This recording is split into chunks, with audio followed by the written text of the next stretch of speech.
আসসালামু আলাইকুম। আজ 2 জুলাই 2024 তারিখ জাতীয় বিশ্ববিদ্যালয়ের অফিসিয়াল ওয়েবসাইটে উত্তরপত্র পুনর্নিরীক্ষণের ফলাফল অর্থাৎ বোর্ড চ্যালেঞ্জের রেজাল্ট প্রকাশ করা হয়েছে।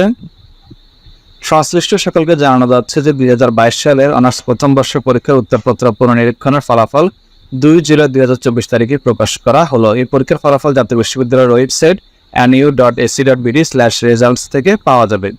তো আমরা গুগলে যাব, গুগল গিয়ে সার্চ করবো, NU রেজাল্ট লিখে আমরা সার্চ করব। NU রেজাল্ট লিখে সার্চ করার পর প্রথম যে ওয়েবসাইট দেখতে পাচ্ছেন NU রেজাল্টস আর্কাইভ, এটাতে ক্লিক করবেন। এটাতে ক্লিক করলে অফিসিয়াল যে ওয়েবসাইট সেই ওয়েবসাইটটি ওপেন হয়ে যাবে। ওপেন হওয়ার পরে শেষে স্ক্রুটিনি রেজাল্ট এই অপশনটাতে ক্লিক করবেন।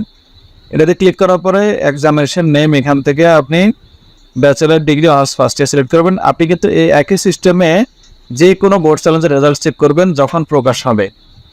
এখানে দিবেন, দেওয়ার পর আপনি রেজিস্ট্রেশন নাম্বারটা দিবেন, এরপর এক্সাম ইয়ার 2022 দিবেন।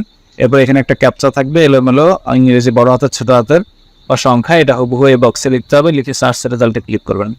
সার্চ রেজাল্টে ক্লিক করার পরে যদি রেজাল্ট পরিবর্তন হয় তাহলে আগের রেজাল্ট এবং নতুন রেজাল্ট থাকবে, রেজাল্ট চেঞ্জ লেখা থাকবে। আর যদি রেজাল্ট চেঞ্জ না হয় তাহলে সেখানে নো চেঞ্জ নামে একটা লেখা থাকবে, নো চেঞ্জ। তাহলে বুঝবেন যে আপনার বোর্ড চ্যালেঞ্জের রেজাল্ট পরিবর্তন হয়নি।